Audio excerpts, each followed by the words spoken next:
Hey, Evan. Hey Colin, how are you? Good, man. How are you? Pretty good. Good to see you. Thanks for coming and taking part in this. I really appreciate it. My pleasure. Yeah, awesome.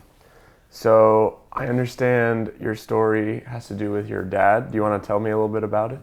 Sure. So my dad served 34 years in the Army. Wow. He enlisted when he was 17 years old and retired as a command sergeant major. He fought in 3 tours in Iraq.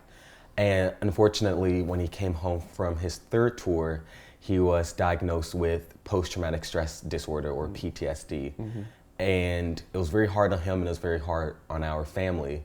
And in order to cope with that, unfortunately, he started trying to self-medicate through alcohol, and it's been very hard. Okay, so I imagine that would have been really tough on you, especially when you were still probably a teenager, right? Yeah. I'm 21 now, so it first started 7 years ago. Okay. And so it was the hardest obstacle my family has ever had to face. And there were many sleepless nights, and I cried a lot of tears over it. And what helped me really get through it is when I really started leaning a lot on the Serenity prayer. Yeah, I think the Serenity prayer is really powerful, and it's something that everyone should know. Since you started saying that prayer and praying more, have you seen any changes with your dad or your relationship with your dad? Absolutely. I think that the Serenity prayer truly is an amazing prayer, and it's very simple. God, grant me the serenity to accept the things I cannot change, the courage to change the things I can, and the wisdom to know the difference. And I think that is so important, not just for me and my family, but I think anyone.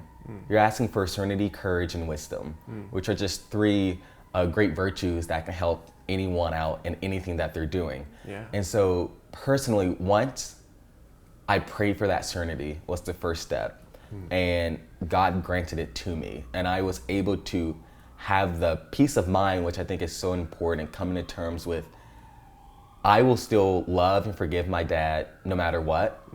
And we have as close and personal a relationship as ever. Recently, when I was converting to Catholicism, he supported me at my right of election. And we're always talking on the phone or whenever I'm home. He's always like cooking home-cooked dinners for me and whatnot. Like just an amazing person, despite whatever personal battles he's going through. Yeah. And so the Serenity prayer really helped me get through that. And then also asking for the courage to change the things that I can. And for me, that kind of came to bear having the courage to help my siblings and my other family members sort of cope with my dad's alcoholism. So once I had that serenity and I was able to go to bed at peace, I wanted to make sure I did what I could to make sure that my sister and my brother and my mom and everyone else, that they could also go to bed at peace. And then finally, the wisdom to know the difference between what I can control and what I cannot control.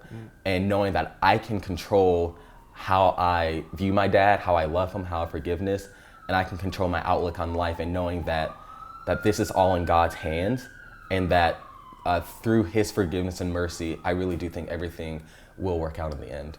Wow. Yeah, that's beautiful. Thanks, man. Thanks for sharing that with us. Yeah, no problem. Well, bring it in for a hug after that. Man. Thanks so much. No problem. And I will keep you and your family in my prayers, all right? Thank you. That would really mean a lot to us. Yeah, absolutely. I'm actually going to go meet with Father Adam right now. So. Oh, nice. Tell Father I said hi. I will. I'm going to go upstairs and study. All right, good luck. See you later. See ya.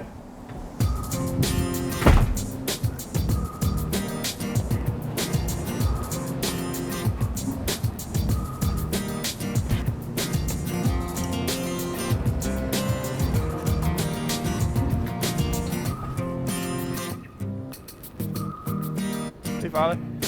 Hey, Colin. How you doing? Good. Good to see you. Me too.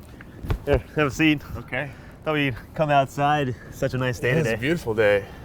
So you met with Evan. Yeah, I just talked to Evan. Yeah, what was his story? So it was a really great story. Talked about his dad and how his dad was deployed to Iraq 3 times, 3 tours of duty, and after the 3rd time he came back and he had PTSD, pretty bad. And in order to deal with that, he turned to alcohol and sort of became an alcoholic, and that had a really negative effect on their family, and especially on Evan being a teenager at the time and sort of growing up through that. But he really learned to rely on God, and he prayed the Serenity prayer so that he could be at peace with the things that he couldn't change, and still try to love his dad and to love his other family members through that tough time.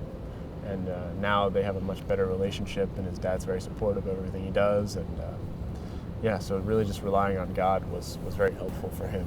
Yeah, it's always a hard situation. I mean, the easy temptation for anyone in that situation is to get angry and to get bitter and resentful and just to blame everything. But it seemed like from Evan's stories, kind of that aspect of God's mercy that he found very helpful is that aspect of compassion, right? Suffering with his father, and realizing that this was not his fault, this was not something that he caused, but it was a painful situation. All Evan could do was just to suffer with his father. Yeah.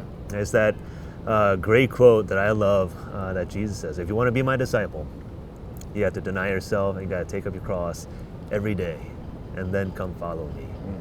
But then it's Evan realizing, like, okay, Christ carried his own cross, but it didn't end with that, right? How it ended was the resurrection, and so Evan carrying that cross every day, he realized that that resurrection, right? That reconciling and just that better relationship with his father as that time kind of went on, and he healed from that process. And so it's just like, it seemed like he just had a great insight about God's mercy and that compassion that he can offer to his father.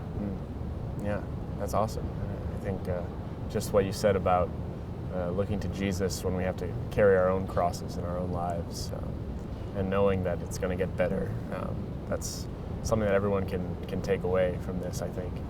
Well, great job. So was that the last episode? Yeah, Evan's the last episode. So, that's great. Yeah, well, good we're all job. done. Thank you. And I hope this will just have a lot of benefit for all those that's going to watch it. I hope so too. Yeah, I think it will. Thanks for all great. your help.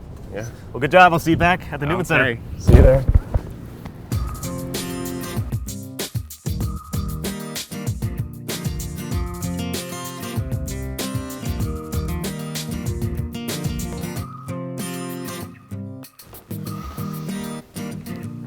Hey, Julie. Hey, Colin, how are you? Good, how are you? Good, doing well. Awesome.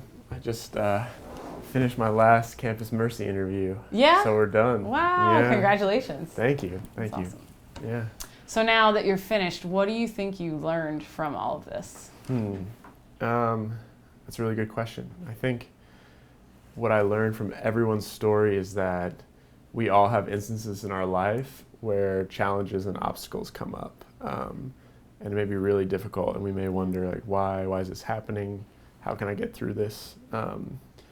But if we look for it, I think we can always see God's mercy in the people in our lives, in the experiences that we go through, in our prayer lives. And if we acknowledge that and ask for it and accept it, I think it can really help us to get through those tough times. So I think everyone's story was sort of exemplary of that. Yeah. And I think it's such a valuable lesson to learn. Oh, absolutely. Yeah. I know. I think about how Saint Faustina, Jesus really revealed to her the abundance of God's mercy, and it's clear that each of these stories, I think, are people that have tapped into that, and just for us to help us understand, like, that it's readily available. Yeah. I think going along with that, a good challenge for people who hear these stories is just to recognize and be open to God's love and mercy for them in their daily lives, whether times are good or bad. Yep. To thank him for the good times and to really cling to him during the bad times, I think it's really easy for people to forget about him or to run away from him.